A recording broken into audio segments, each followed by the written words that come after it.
선생님 안녕하세요. 오늘은 개념적 이해를 위한 평가 설계는 어떻게 할까요? 라는 주제로 이야기를 나눠보도록 하겠습니다. 이번 시간에는 총괄평가를 중심으로 이야기를 해보고요. 다음 시간에 형성평가를 다뤄보도록 하겠습니다.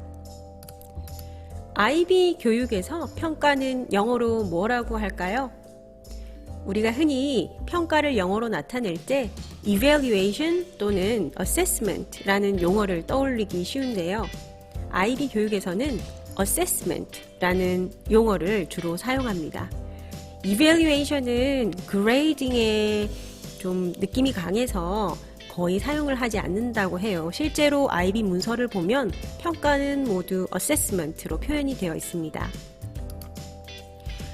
우리가 IB PYP 교실에서 자주 사용하는 그 모델, 프레이어 모델이라고 들어보셨나요? 어떠한 개념에 대해서 학생들과 한번 알아볼 때 자주 쓰는 툴인데요. 그 프레이어 모델을 이용해서 우리가 평가에 대해서 한번 이야기를 나눠보도록 할게요.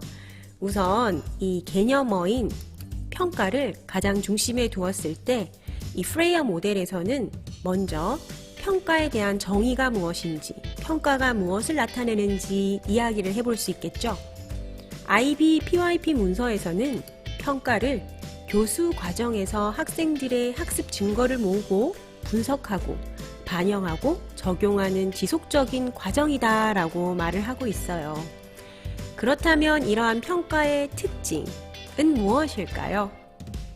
네, IB PYP에서 말하는 효과적인 평가의 특징은 실제적이고 분명하고 구체적인 평가, 목적에 부합하는 다양한 도구를 사용하고 개개인의 성장에 초점을 두며 평가 과정에 교사, 학생 모두 참여하는 평가를 지향합니다. 또한 지속적이고 상호적인 평가, 그리고 평가의 그 적재적소의 피드백이 있는 평가, 이러한 평가를 지향하고 있어요. 보통 이 프레이어 모델을 사용할 때는 이 개념어의 정의를 한번 아이들과 이야기를 해보고 그 다음에는 특징에 대해서 이야기를 나누는 게 일반적이고요. 그 다음으로 이 개념어의 예시 또는 비예시를 한번 알아보는데요. 그러면 평가의 예시는 어떤 게 있을까요? 네, 먼저 진단평가, 형성평가, 총괄평가가 있는데 이것은 평가 시기에 따라서 나눈 것으로 볼 수 있어요. 진단평가는 이제 어떤 활동을 하기 전에 학생의 출발점을 확인하기 위한 평가고, 형성평가는 이 그 수업 과정에서, 학습 과정에서 전반적으로 이루어지는 평가, 그리고 총괄평가는 주로 활동의 마지막 단계에서 행해지는 평가입니다. 또한 평가의 유형에 따라서도 다양한 예시를 볼 수 있는데요. 지필, 관찰, 수행평가, 과정평가, 선택형 응답, 개방형 과제, 포트폴리오, 일화 기록법 등이 있습니다. 그리고 평가의 목적에 따라서 이렇게 나뉠 수도 있어요. A4L 이라고 제가 약어를 적어놨는데요. Assessment for Learning. 네, 학습을 위한 평가, Assessment for Learning. 네, 학습을 위한 평가는 어떤 평가들이 있을까요? 네, 진단평가가 될 수도 있고 또 형성평가가 될 수도 있겠죠. 네, 학습을 하기 위해서 이루어지는 평가들을 말하고요. 또 두 번째로 Assessment as Learning, 학습으로서의 평가. 네, 학습으로서의 평가 Assessment as Learning도 마찬가지로 형성평가로 또 볼 수도 있겠지만 이 부분은 특히 학생의 자기평가 또는 이제 학습을 하면서 스스로 하는 성찰, 메타인지와 관련된 평가가 좀 더 가깝다고 볼 수 있어요. 그리고 마지막으로 Assessment of Learning, 학습에 대한 평가. 이 부분이 바로 이제 총괄평가라고 볼 수 있겠죠. 이렇게 평가 목표에 따라서 이런 세 가지 유형으로 나눌 수도 있고요. 또한 IB PYP에서는 이 평가의 네 가지 측면을 이야기하고 있어요. 평가를 크게 관찰하고 기록하고 측정하고 통지한다 라고 이야기를 하고 있습니다. 이 프레이어 모델에 따라서 그렇다면 그 평가의 예시가 아닌 것들은 어떻게 찾아볼 수 있을까요? 다시 말하면 학생들의 학습 증거를 모으고 분석하고 반영하고 적용하지 않는 과정이나 방법들, 우리가 굳이 찾아낸다면 뭐 이런 것들이 있겠죠. 강의나 그 즐거움을 찾기 위한 독서 같은 경우, 또는 뭐 학생들이 출석을 했는지 안 했는지, 또는 이 아이들이 보내는 점심시간 같은 경우는 그 과정에서 뭐 학습 증거를 모은다던가 뭐 분석하고 또 이 결과를 반영하거나 또 피드백을 주거나 하지 않죠. 그래서 이런 부분이 이제 비예시가 될 수 있겠습니다. 그렇다면 IB, PYP에서는 평가가 어떻게 이루어질까요? 먼저 무엇을 평가하는지 알아야 되겠죠? IB, PYP에서는 지식, 기능, 개념적 이해를 평가합니다. 어떻게 평가할까요? 학습을 관찰하고 기록 또는 측정하기 위한 다양한 평가 툴을 사용해서 학생들의 교수학습을 평가하게 되죠. 이러한 평가를 왜 할까요? 네, 당연히 학생의 학습의 그 전체적인 과정을 구체적으로 확인하기 위해서 평가를 실시합니다. 이 모든 것은 학습자, 교수학습, 학습 공동체를 위하여 이루어진다라고 IB, PYP에서는 말을 하고 있습니다. IB, PYP에서의 평가는 4가지 측면에서 이루어지는데요. 관찰, 기록, 측정, 그리고 마지막으로 통지. 이 4가지 측면에서 여러 가지 툴을 이용해서 학생들을 평가합니다. 보시다시피 관찰이 가장 많이 이루어지고요. 그 다음 기록, 측정, 그리고 통지. 약간 작은 범위긴 하지만 그래도 통지를 통해서 평가가 이루어지기도 합니다. 보통 일반적으로 통지는 학기 말이나 UOI가 끝났을 때 가정으로 서면으로 그 평가 결과표가 안내가 되는 경우가 많은데요.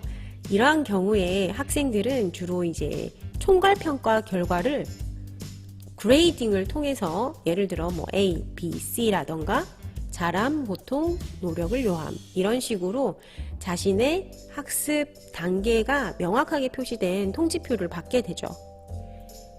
개념 기반 교육과정과 수업이라는 책에서 이러한 글이 있더라고요. 같이 한번 살펴볼까요? 형성적 피드백은 학습을 이끌지만 의도한 학습 목표에 대한 명확한 그림을 제공하는 것은 총괄평가이다. 잘 설계된 총괄평가는 우리가 최종적으로 도달해야 할 것, 즉 학습 목표는 무엇인가 라는 질문에 답을 준다. 따라서 총괄 과제를 제시하는 것은 개념 기반 교실에서 필수적이다. 목표가 전이이기 때문에 총괄평가는 개념적 이해의 전이를 요구하는 흥미롭고 실제적인 시나리오를 중심으로 설계되어야 한다. 네. 이 총괄평가도 형성평가만큼이나 매우 중요합니다.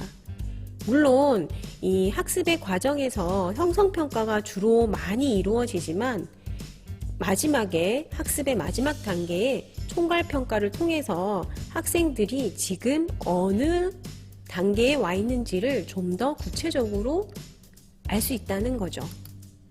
그래서 이러한 총괄평가는 실제적인 시나리오를 중심으로 설계가 되는 것이 중요하다라고 많은 학자들이 이야기를 하고 있습니다.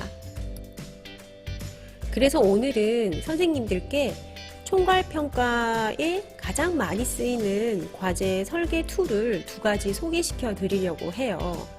먼저 첫 번째로 RAFT라는 설계 도구를 소개해 드리려고 합니다. R, A, F, T 하고 스몰 s 이렇게 표시를 하고요. R, 여기서 말하는 R은 역할, role입니다. 학생들이 이 총괄평가에서 맡게 되는 역할은 무엇인가? A, A는 뭘까요? 네, audience. 그렇다면 이 평가 과제에 대한 대상은 누구인가? 관객은 누구인가? 라는 것이고요. 여기서 말하는 F는 format. 이 과제의 형태, 어떤 식으로 과제가 행해질 수 있는가. 예를 들어서 뭐 보고서의 형태인가 아니면 영상의 형태인가 등등 포맷을 다루고 있고요. 마지막에 이 T라는 것은 topic입니다. topic인데 topic with strong verbs and adjectives. 주제인데요. strong verbs and adjectives. 강력한 동사와 형용사로 나타내는 주제라고 합니다. 네. 이 부분이 조금 애매하시죠? 그래서 조금 더 제가 예시를 보여드리면서 설명을 드리도록 하겠습니다. 지금 보시는 단원 총괄평가 계획은 제가 6학년 학생을 대상으로 영어 수업 시간에 2개 정도의 단원을 재구성해서 만든 총괄평가의 평가 계획입니다.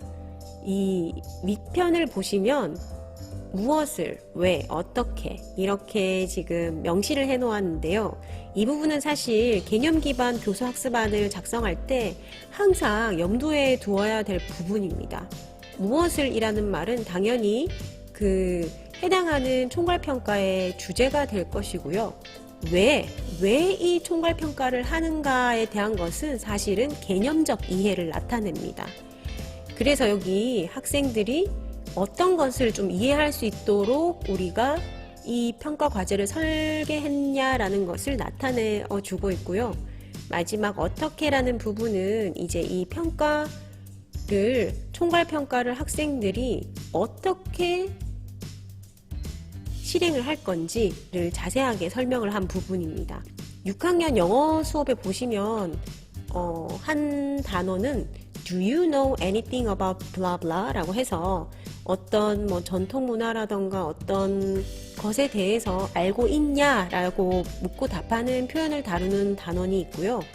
또 한 단어는 You should or you should not 해야 될 것과 하면 안 되는 것들에 대해서 표현을 하는 단원이 있더라고요. 그래서 이 두 단원을 결합해서 한류 전도사가 되어서 우리의 문화 홍보 자료를 제작해서 전 세계 사람들과 소통하는 총괄평가 과제를 한번 고안해 보았어요. 방금 전에 말씀드렸다시피 총괄평가는 실제적인 시나리오 중심으로 설계되는 것이 좋다라고 했는데요. 여기서는 이제 그 주제가 우리나라의 문화 홍보물을 만들어서 전 세계 사람들과 소통하는 것이기 때문에 이런 식으로 시나리오를 한번 작성해 보았습니다. 당신은 우리나라의 우수한 문화 콘텐츠를 세계 알리는 한류 문화 전도사입니다. 한국 문화에 관심이 많은 전 세계 사람들에게 우리 문화 콘텐츠를 소개하고 그들과 소통할 수 있도록 다양한 방법, 광고, 영상, 뉴스 자료, 웹툰, 영상 따라하기 챌린지 등을 이용해서 홍보물을 만듭니다. 만든 홍보물을 여러 온라인 플랫폼에 탑재하여 전 세계 사람들과 공유하고 직접 소통하세요. 이렇게 이 평가에 대해서 좀 구체적이고 이해 가능하게 시나리오를 작성하고 left 기억나시죠? R 역할은 한류 전도사, 그리고 A 관객 대상자는 전 세계 한국 문화에 관심 있는 사람들, F format 형식은 다양한 매체를 이용해서 이 과제를 한번 실행해 봐라 라고 안내를 할 수 있고요. 마지막으로 T 토픽은 우리 문화, K-팝, 영화, 음식, 전통놀이 등을 소개하는 영어 표현을 사용하여 여러 가지 매체를 통해 우리 문화를 소개하고 전 세계에 관심 있는 사람들과 소통하기, 이렇게 제시를 하면 좋을 것 같아요. 지금 보시면 지금 빨간 밑줄을 그은 부분이 strong verbs and adjectives에 해당하는 부분입니다. 이런 토픽을 제시할 때 강력한 동사, 예를 들어서 소개해라, 또 이제 같이 소통해라, 이런 구체적으로 제시하는 강력한 동사를 사용하고, 또한 이제 좀 범위를 좁혀줄 수 있는 여러 가지 형용사들, 뭐 우리 문화를 소개하는 영어 표현이다, 여러 가지 다양한 매체를 활용해라, 그리고 일반 사람들이 아니라 우리 그 K 문화에 관심 있는 사람들과 소통해라, 이런 식으로 이 토픽을 제시할 때 좀 구체적이고 명확하게 제시를 하라고 하고 있습니다. 이러한 레프트라는 설계 도구를 이용해서 총괄 평가를 계획하고 미리 학생들과 이 평가가 이루어지기 전부터 학생들과 이 평가 과정을 공유하고 시나리오를 같이 명시한 다음에 그 평가를 진행하면 좀 더 학생들의 주도성을 발휘할 수 있는 환경을 만들어 줄 수 있다고 생각합니다. 두 번째로 소개드릴 총괄평가 과제 설계 도구는 GRAPS라고 불리는 것입니다. 이 GRAPS는 위긴스 맥타이라는 학자들이 고안해낸 평가 과제 설계 도구인데요.